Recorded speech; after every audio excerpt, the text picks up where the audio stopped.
So, rhythm is one of the most powerful organizers of human function, shaping how we move, regulate, and participate in daily life.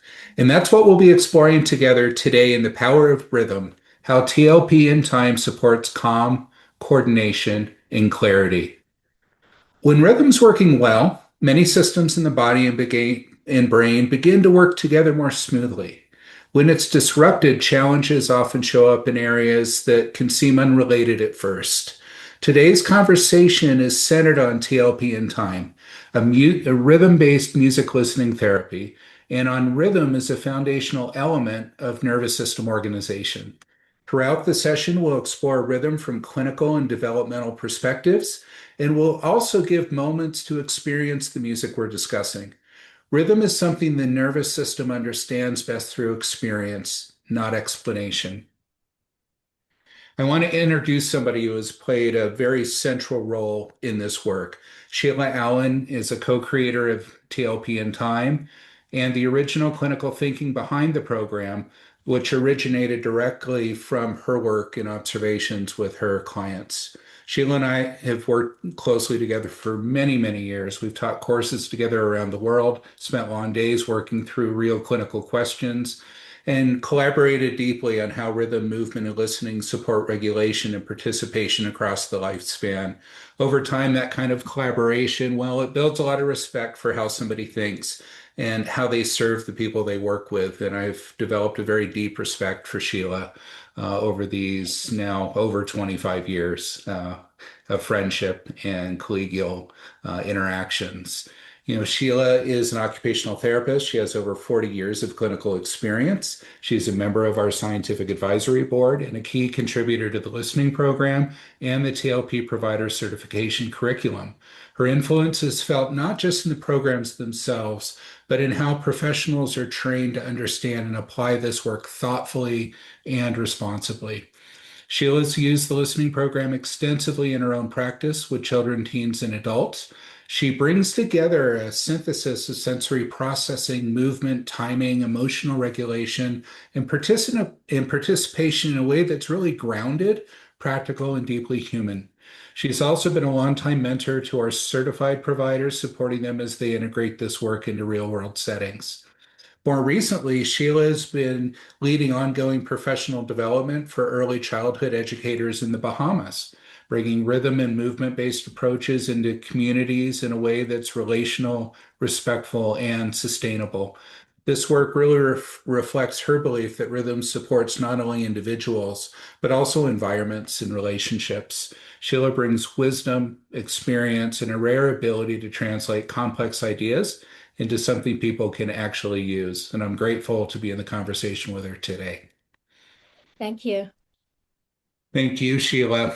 And before we proceed, I'd like to just briefly ground us in what the listening program is and where TLP in time fits within that framework.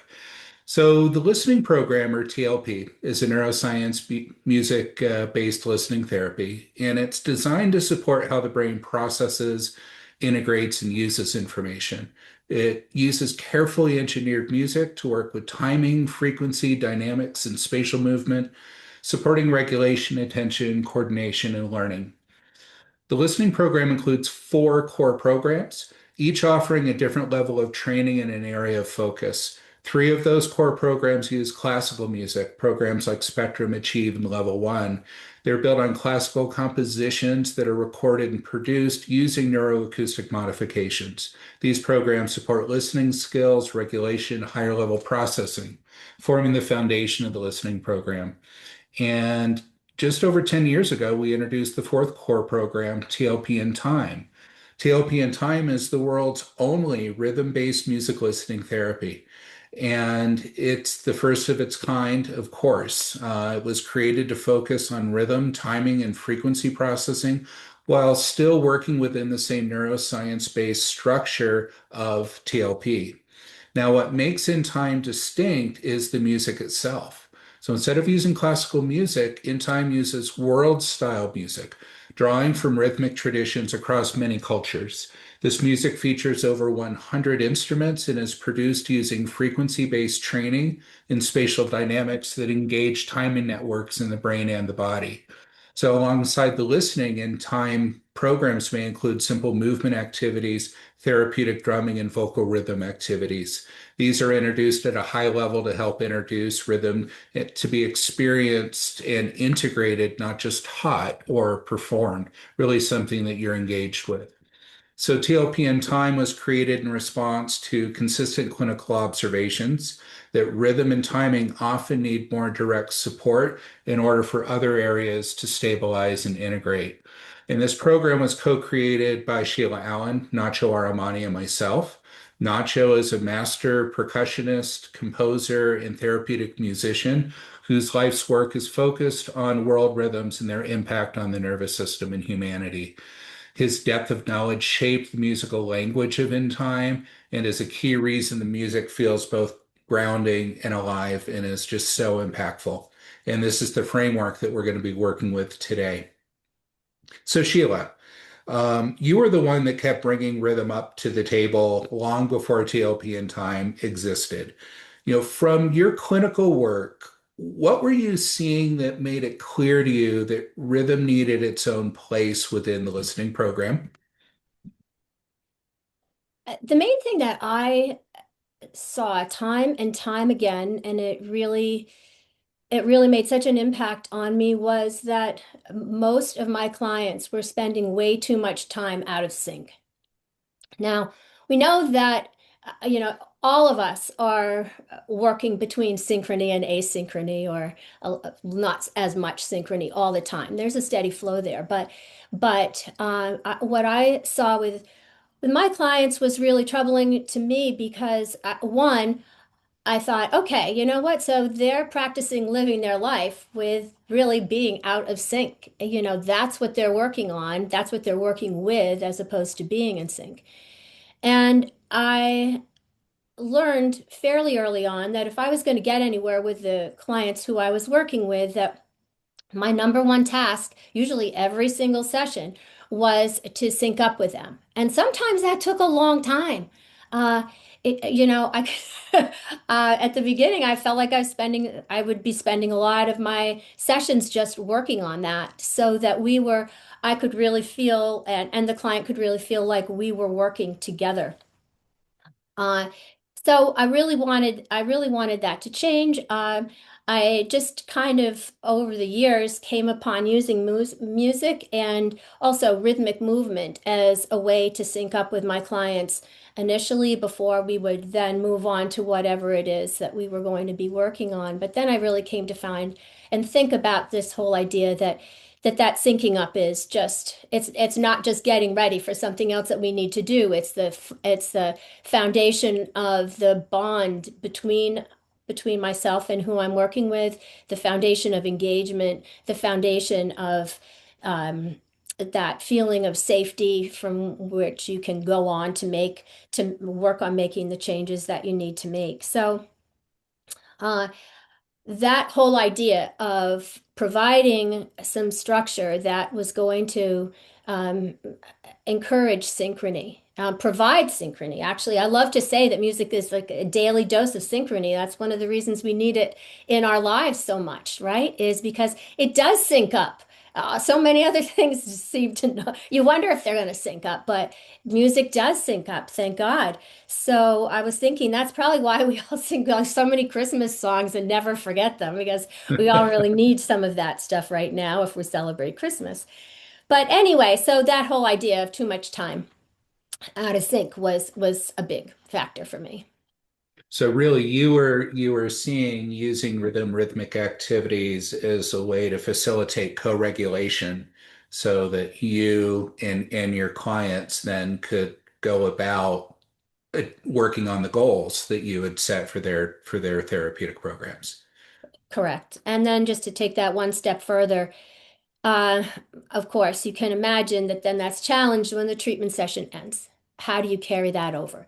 Do you how do you work on these kinds of things with parents, teachers, caregivers, or without them, or transitioning to them? music served a very important bridge for some of that. Even just singing, not necessarily recorded music. So yeah, that's correct.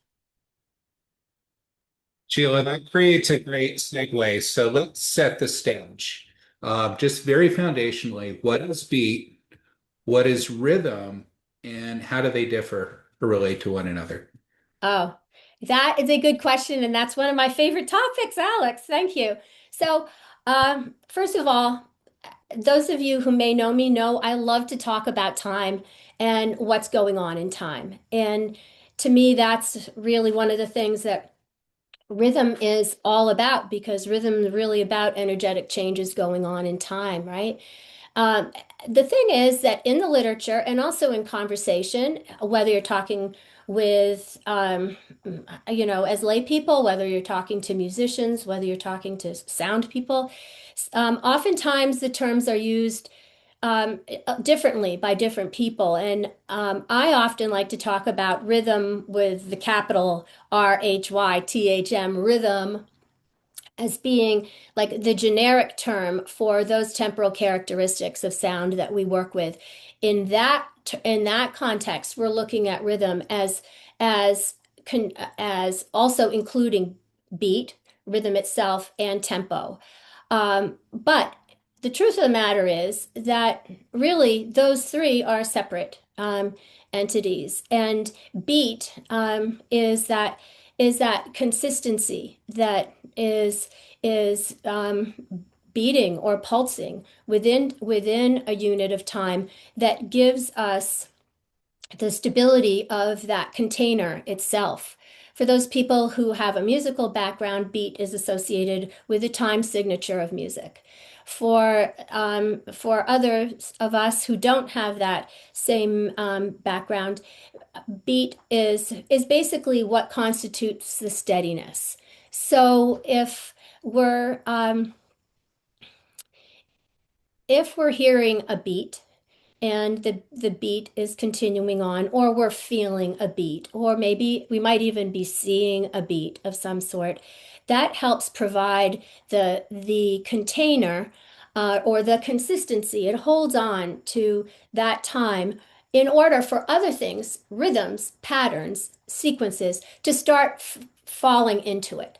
So you may in fact have a steady beat and also a very steady rhythm, but you may also have a very steady beat that's held and rhythms come in that fit in very nicely with them and within that container. And there could be many, many, many of them. Or other things could come along and they don't fit in.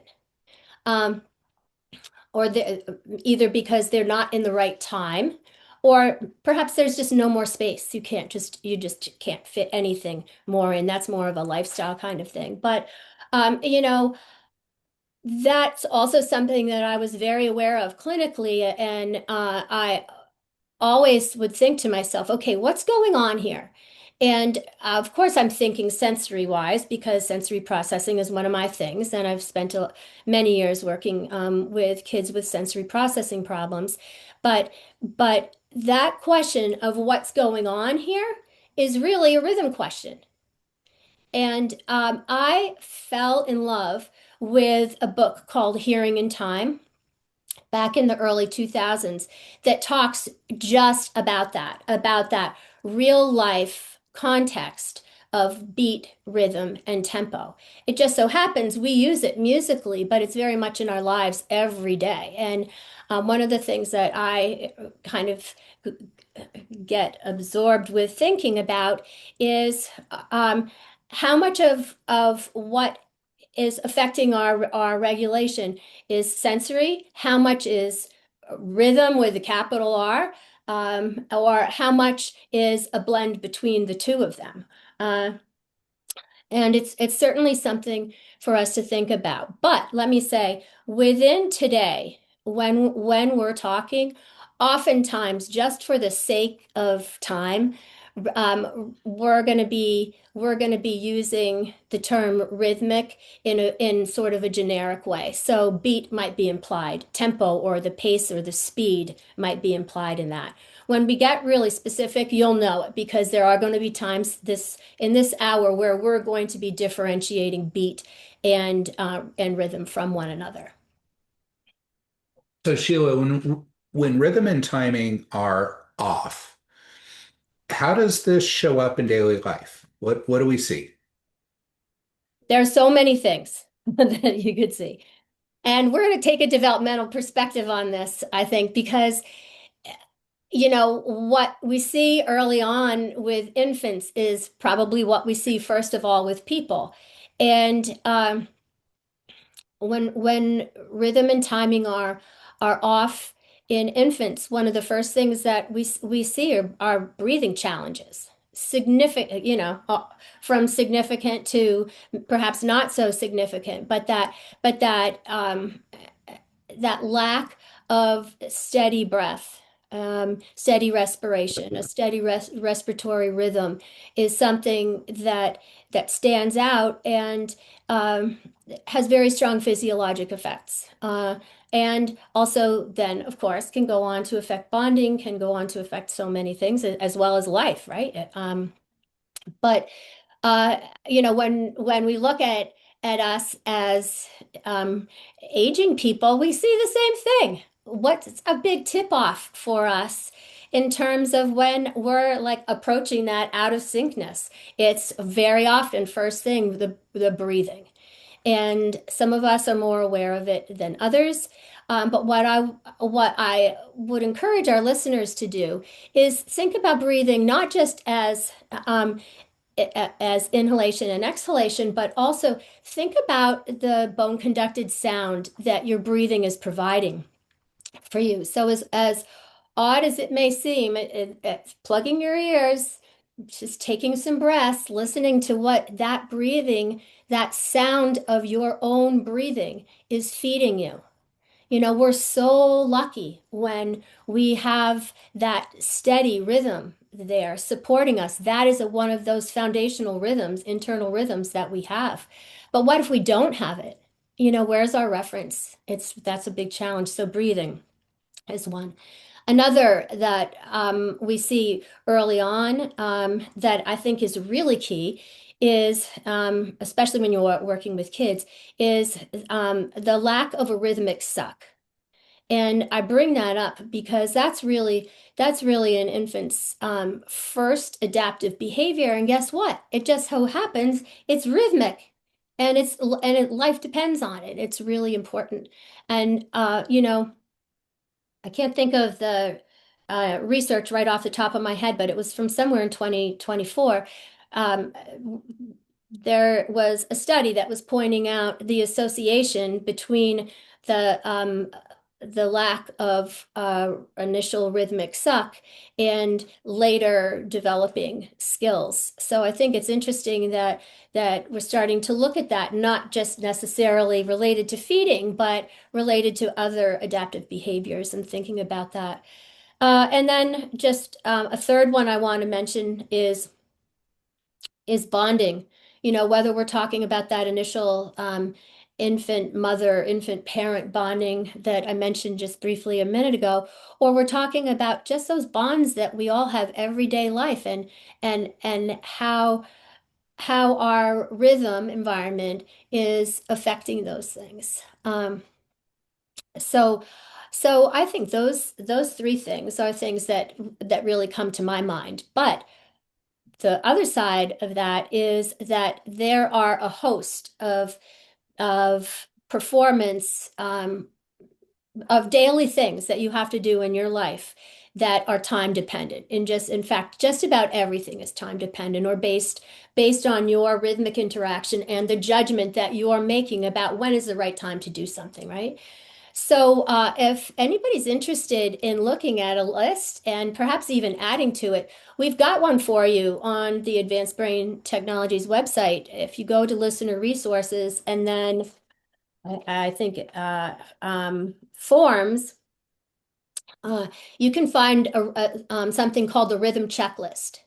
and you'll see like a long list of behaviors that are related to have some sort of timing component to them and that we can be thinking about. So something to check out, something to check out. Well, so fair to say, rhythm and timing are really a component of everything that we do. They are, Um, it's a you know, foundation. Yeah, 24/7, right? And including just absolutely. the Absolutely. the Forever. For, foundational circadian rhythm and mhm. other larger and smaller rhythms that Yeah. we're part of as humans. And Sheila, now that we've discussed rhythm and timing just kind of in daily life and the things that it impacts, which is everything. Let's give everyone an experience with the kind of listening that we're referring to. And for our audience with us today, there's nothing you need to do right now. You don't need to analyze what you're going to experience. We just want you to notice how your body and your attention responds to the music. So we're going to play a short piece from a TLP inTime percussion album, which uses original world style rhythmic music to support timing and organization in the nervous system.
So, Sheila, how does this kind of rhythmic listening support entrainment and help the nervous system to begin to align with more organized timing patterns? Okay. Gee, do we have a couple of hours for this one, Alex? Come No, on. All right. we're, Um, we're counting time in minutes today, Sheila. First of all, um, let's just say it that the nervous system is rhythmic. Its function relies on its synchronization of electrical impulses, nerve firings, all this kind of stuff that basically controls everything from our automatic functions to our higher level cognitive abilities, our memories, our moods, and the different frequencies that are tied into different states of alertness, arousal, thinking, those kinds of things. So it's an accepted fact that the nervous system is rhythmic, and there's a physical law that is termed entrainment, and it's one of the most important. It's one of the most important things that we deal with, that we use in our work with rhythm and also just with using sound frequencies as well. And entrainment is that law of of synchrony, and it's the one of the things about it, and it's apparent in physics, it's apparent biomedically, it's apparent in social emotional aspects of our lives. It's apparent certainly with music, but one of the ways of defining entrainment is the brain's automatic synchronization of its physical actions to an external beat. Now, so there's that idea of entrainment being a kind of a rhythmic interconnectedness. Now, we're lucky enough within time that the one bit of research that we have within time actually it was done by a group in St. Petersburg, Russia. And you can if you're interested in this, you can find this in the science section on the website. Ratner, Efimov, and Efimova in 2015 did a research project where looking at children with learning difficulties and using inTime incorporated in their program or not. And what they actually found were some brainwave changes uh, in the children who had been listening to inTime. So we're not going to go into it in any greater depth than that, but boy, that is really something. And so when somebody's saying, so what about using inTime with children with learning disabilities or learning difficulties? That's an application where we do have some evidence. Of course, we could use more, right? But there's some very solid evidence there from a brain firing standpoint that it does make a difference. Now, I'd like to talk about that a little bit more too, because entrainment is just so important with our work. Entrainment also implies a bit of predictability. That brain likes to detect a rhythmic pattern, and then it can ready the motor system to respond to it. Getting this kind of gets back to your first question about my out of syncness with regard to my observations of my clients. But something else that really struck me a long time ago, back in 2010, and I still think about it all the time, is the idea that um, rhythmic music can make rhythmic movement happen. That's it. That's entrainment, right? The cool thing about that is that it's there in infancy. It's like a predisposition that we have that follows us through the lifetime. So what I get thinking about is, okay, we know that rhythmic music and beats too, even more than speech, can facilitate or can offer the opportunity for rhythmic movement to happen. Um, and so then we've got that rhythmic movement happening in people who maybe weren't so rhythmic in the first place. And then that rhythmic movement then can lead to something else. Perhaps it might lead to some breathing changes because we know that one aspect of entrainment is that relationship of our viscera or our organs to what else is going on with us physically. Could be that. Could be changes with in the brain. It could be changes that we're seeing interpersonally. So that whole idea of very simply, let's use rhythmic music because rhythmic music is so good for us. Rhythmic music helps make rhythmic movement happen, and rhythmic movement is something that we all really need. Thanks for giving, some language for this, Sheila. And, one of the things that makes the listening program inTime unique is the way the rhythmic listening and movement work together. So in an inTime session that begins with listening either for 9 or 18 minutes in a session, listening to percussive and rhythmic melodies. During that time, the nervous system is being supported through rhythm and timing in a way that can feel calming and organizing, but it's also engaging and dynamic for the brain and the body.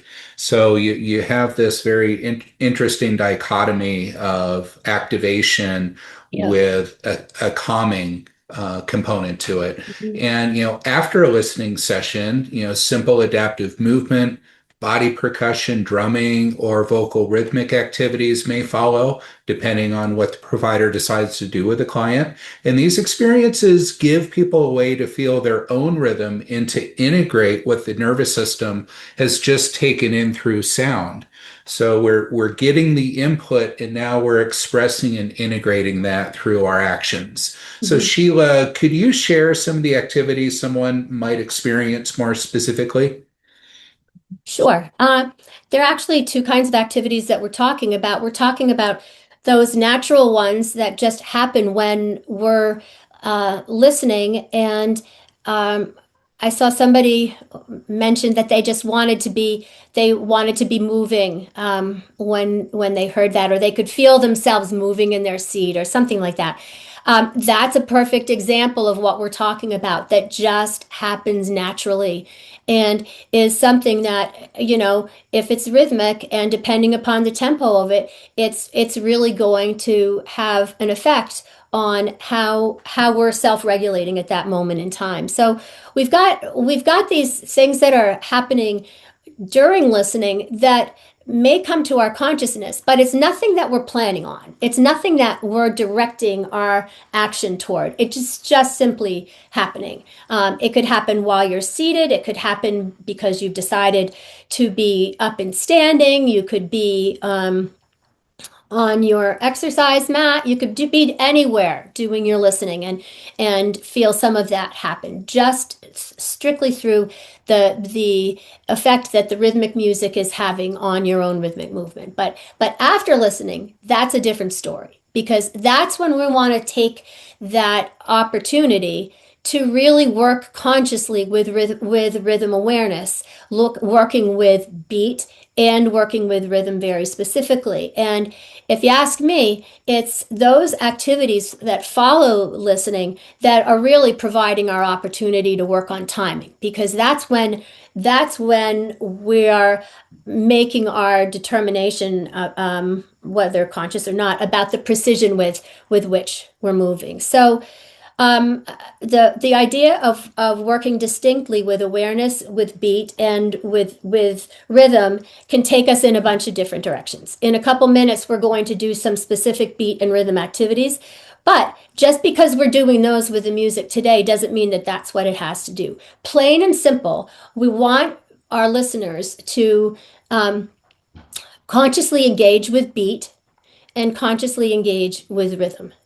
And it could range anywhere from just listening to music on the radio and finding the beat and following it, tapping it on your body or tapping it somewhere, just moving in response to it, but really being aware of it and trying to be precise with it. Uh, or otherwise, you could also say, okay, if you're really ambitious, let me see if I can find a rhythm in this music on the radio, and let me follow that. Oftentimes, that's when it gets hard, because rhythms are sometimes in pop music. So many rhythms are going on at the same time, right from the get-go, which is not the case within time. Within time, which is so polyrhythmic, but we're layering those rhythms on, as we're going to see in just a moment. But you could be partnering up with somebody to be doing listen and repeat activities, working on turn taking, working on holding on to steady rhythms, doing things in unison. Um, as far as rhythmic movement goes, you can go from simple patterns to really elaborate sequences using a listen and repeat model, or working together and building upon sequences. So there's lots of different things that we can be doing with sound making too. That's another part. It's not all just moving with your body. You could also be doing this with your mouth and making sounds. Well, and as creative as you are, I know you could come up with 1,000 Oh examples. yeah, Sheila. I'm ready So, for another hour to do that. That would be great. why don't you guide us through a body percussion and drumming experience, Sure. and that's going to illustrate this some more. And as people are doing this, our audience, what would you invite them to notice in their body, their pacing, or their sense of organization? Okay, so what we're going to do is we're first going to do a beat activity, and we're then going to follow it up with a rhythm activity. And we're going to be listening to the same snippet of music that we just had listened to from that album that we just barely heard a few moments ago. And what I so first I'm going to ask you to just tune in to what you are feeling as the beat or the pulse of that music, and somehow mark it on your body, whether it's on your chest, on your thigh, on the top of your head, on your cheeks, wherever you want to do it. But I want you to really work on impeccably keeping that beat. And if for some reason you have a little blip in your attention and you lose it, jump back in and get that beat back. And we're going to do that for a couple of like 20 seconds or so. Actually, a little more. So I'm ready. Chris, you can just start playing that. Everybody get ready to just listen and feel the beat and then start doing it on your body.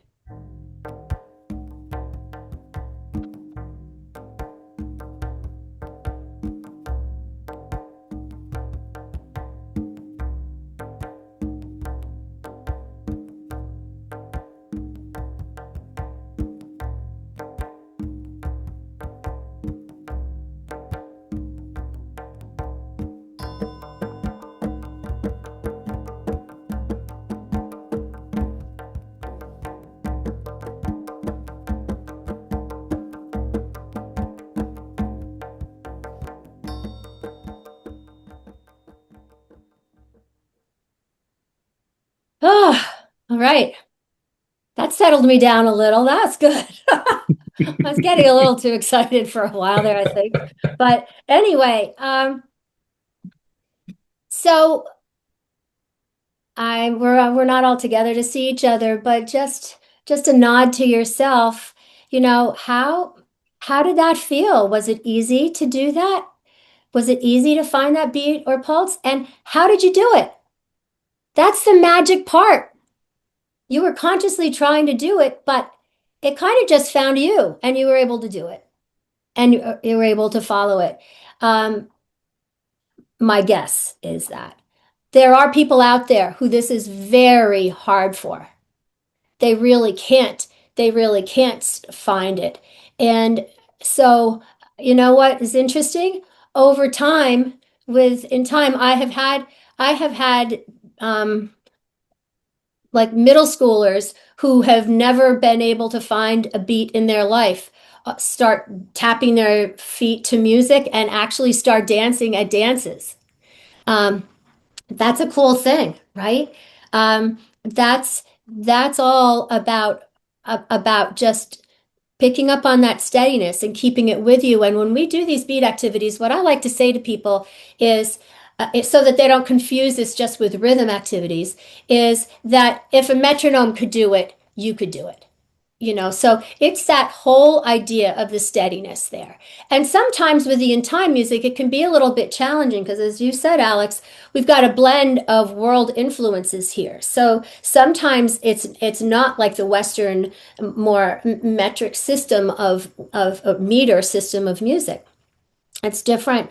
But nevertheless, I'm telling you, you're going to find it because one of the things we really tried to build into this program was that beat is there for you. That beat is there as a steadiness for you, as a reference for you. So now we're going to switch gears a little bit and we're going to listen to that same snippet of music, but I've got another task for us all to do. And that is, instead of just doing the beat this time, I want you to listen for a rhythm or a pattern or a sequence that you're going to follow, and you're going to keep doing it until the music stops. Again, if you lose it, just try to jump right back in. And if for some reason you can't get it back, then perhaps you can find another rhythm and jump onto that one. And you know, that's what entrainment is all about, is this power of different, depending upon where we're at, we're all going to sync up with different things at different times based on our own characteristics for that day. But there is enough variety in the rhythmic structure of in time that I really like to think there's something there for everyone to be able to entrain with and synchronize with. And so we're ready to listen, Chris.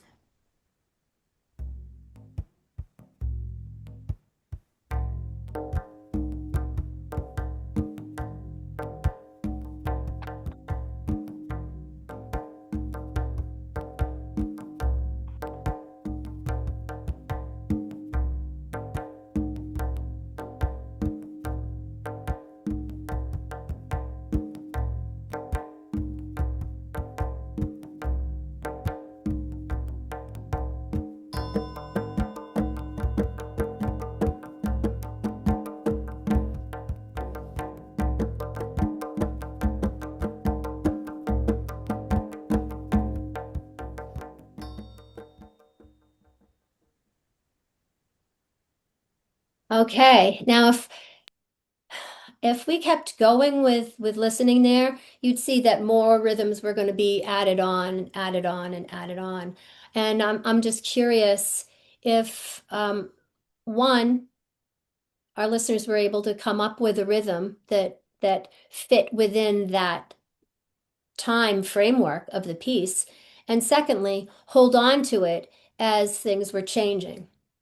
As the other, really, there was only one or two other rhythms that that were there at that time. And if if you couldn't find one, then I'm wondering, could you go back and think about the beat? Because the beat is itself a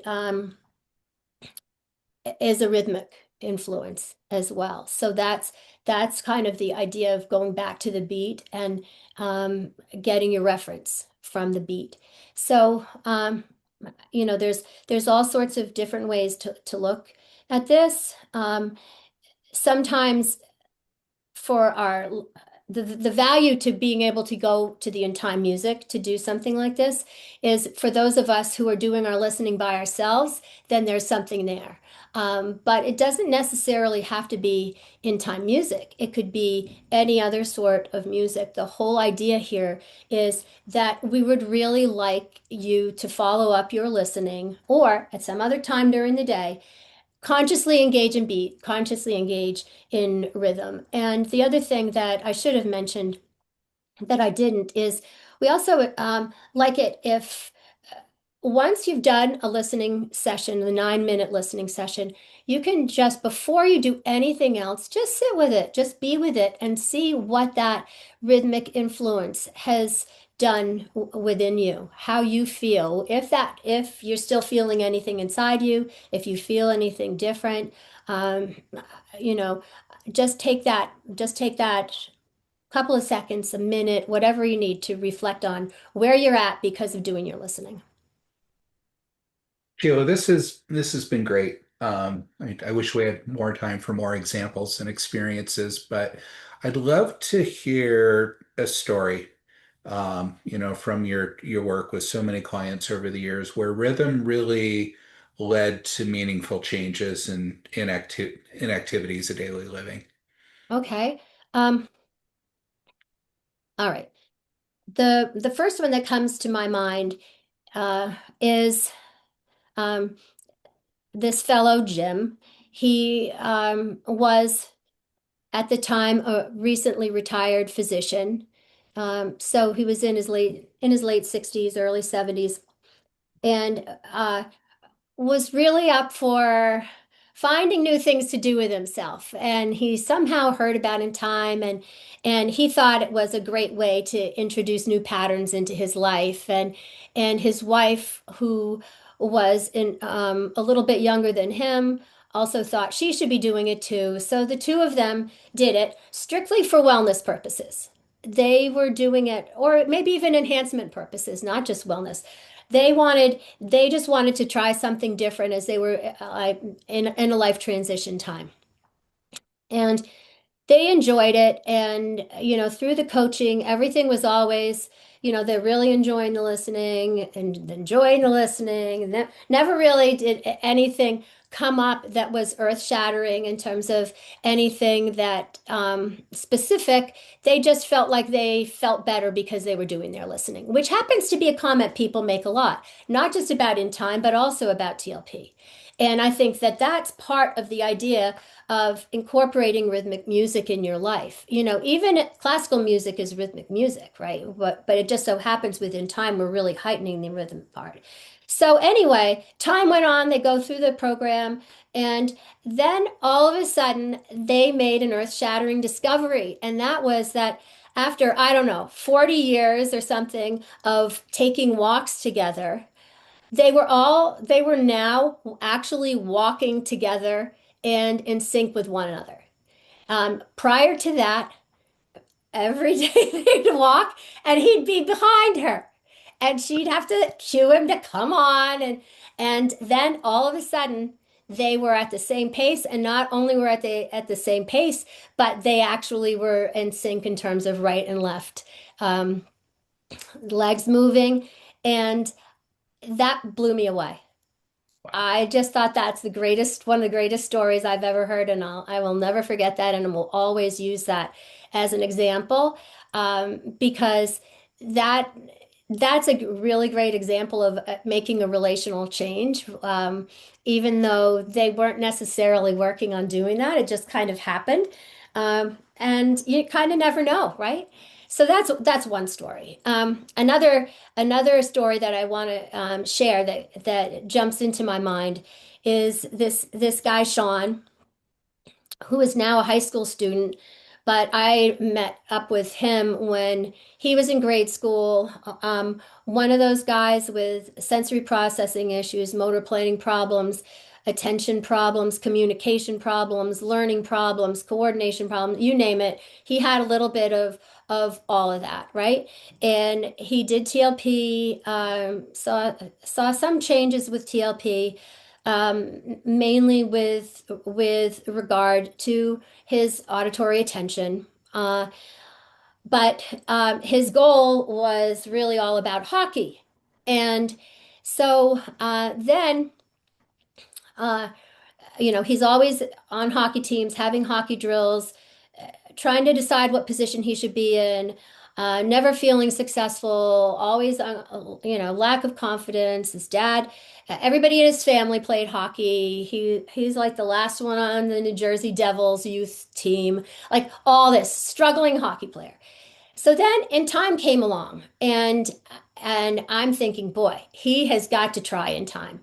And so right around that same time, he decided that he was going to be a goalie. And there were mixed feelings about that one because timing is really important when you're a goalie, but at least the environment is not quite as variable as if you're on the ice all the time. So he became a goalie. And long story short, he ended up becoming a very successful goalie. His timing changed incredibly, and his family really felt like a lot of it had to do with in time. Some of it also had to do with repetitive practice, but boy, was that a great thing to see. Now you're probably wondering, does he listen now? I have no idea. But that was a huge success story, and we don't always have these kind of success stories like that, because that really shaped not just his ability to be a hockey player, but his self-esteem and his whole world. Well, and it's interesting, right? Because sometimes, improving rhythm and timing shows up in, physical coordination, Yep. movement related activities, but it can show up in communication, in relationships, Yes. how somebody organizes their life. So there are just so many places this shows up for us. Sheila, one thing I'd like to do is just maybe step back, and could you take just a couple of minutes to explain kind of the program structure of inTime? And Sure. as before you do that, I'll just add that we've talked a lot about rhythm and timing with inTime, and this being a very rhythmically focused offering in the TLP core programs. What we don't want to take away from is that the frequency components that are such a Yes. focus of TLP are also a part of Yes. inTime. It's just done differently than how we structured the other programs. So maybe just a couple minutes with a little program overview and maybe a little bit on the relationship of timing to frequency, Sheila. Okay. Uh, All right. First of all, let me just preface this by saying that if you're really interested in the nitty-gritty of this, there's some good information for you on the Advanced Brain Technologies website. So do check some of that out. You can get a far better program description than I may be giving you in just 2 minutes, because it's like everything I have to say is important here. But inTime is a TLP program that's comprised of 8 musical albums and one body percussion album that is an album that's kind of an optionally used one. The music was in the whole program was intentionally and originally composed, recorded, and produced to structure and support one's journey of using rhythmic music to, one, bring rhythmic movement or rhythmic actions into our lives, and also too to support our function, and that's where some of the use of the frequencies, just as if you're familiar with TLP, is involved in terms of different frequency and function relationships. We've got that same thing going for you with In Time, and that does take place in the middle segment of the program, in the same way that it does with the other core programs. So as a method, with In Time, we're listening to the music 5 days a week with through headphones for a minimum of 9 minutes, followed up by that period of reflective awareness, and then if you choose to do so, some of the rhythm activities, and then there are specific protocols that can be followed, that with your provider or coach you would decide which protocol is the best one for you to follow, and that's largely determined by the influence of percussive sound that we want to have in a program, because in those eight albums they're divided up. Half of them are musical albums that are based exclusively in percussive sound, and then the other four are multi-instrumental in nature. I don't know if that's a quick enough. I think that that's great. And as you think about populations or outcomes, Sheila, who do you believe this is most beneficial for? All right. I'm going to say everybody, because we've talked about how foundational this is and all the different areas that entrainment is possible, right? So I do really believe everybody, but since I've got to pin that down a little bit, I really feel like, first of all, we're talking about use in pretty much any age, from two all the way up through, for the rest of your life. But I think a population that is really served well with by In Time is that population that's feeling overwhelmed, stressed, anxious, and just really has identified with feeling out of sync or off. That's a frequent comment. I just feel so off, and uh, that's a population that I think really responds nicely to In Time and seems to like the music. We want to make sure that whoever we're recommending it to likes the music. The whole idea of a safe, feel-good experience is really important here. There are some people who might not resonate with the genre of music, in which case then we would pick something else from the core programs. It might not have the rhythmic aspect of it, but there's probably another program that could serve them. A second population, people whose lifestyles tend to be on the sedentary side. Uh, um, I've really seen how starting a program with In Time really brings rhythm to the forefront in life, and helps people think about their lives rhythmically in general. Like, this is a part, In Time is a part of your lifelong practice, your lifelong relationship with the capital rhythm, as the way I see it. I also think that those people with attention problems can really benefit, because um, the the impact of percussive sound on attention is compelling. We pay a lot of attention to percussive sounds in our environment, uh, and um, having that available to us musically, as beautifully as it is presented, is a way not to just work on attending, but to lay the foundation for our organization. So I think that's really important. Of course, coordination limitations comes into play. Difficulty with transitions is a huge one. I didn't get a chance to talk about a preschooler who I had, who actually many of them who really made changes in transitions. That's a whole other topic for another webinar with Alex Boy. Some of those young kids that don't seem to like the TLP music, seem to really like In Time. Yeah. And I'm talking both about toddlers in that sensory motor phase of development, and I'm also talking about teens, teenage boys, seem to really like inTime, and it makes a big difference for them. Learning issues, communication issues, but that's probably everything. But really, that number one with that overwhelmed, stressed, anxious group of all ages, boy, big. Yeah, yeah, for sure. We got so many great questions during registration, during the webinar. I think we've done a good job, Sheila, of your covering a majority of those through our presentation today. So, as we are closing out, any final thoughts or words you'd like to share with our audience today?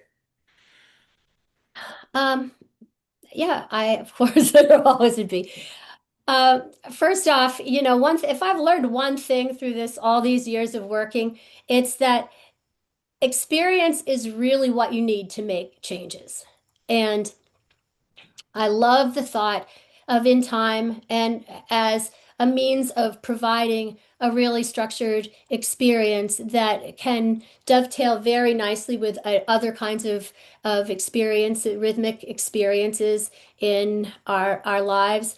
I strongly encourage people to think about rhythm, think with the capital RHY, or however you spell it, RHYTHM, in their lives and in the lives of their clients and how it's manifesting themselves. So um, thinking, plugging that in there when we're also thinking about the other things that we're used to thinking about in terms of our own clinical areas of expertise. Where's the beat in your life? What's going on? What patterns? How do you fit in? Does that suit you? All those kinds of things. And there's also a couple of questionnaires that tap into some of that on the website as well. Sheila, thank you.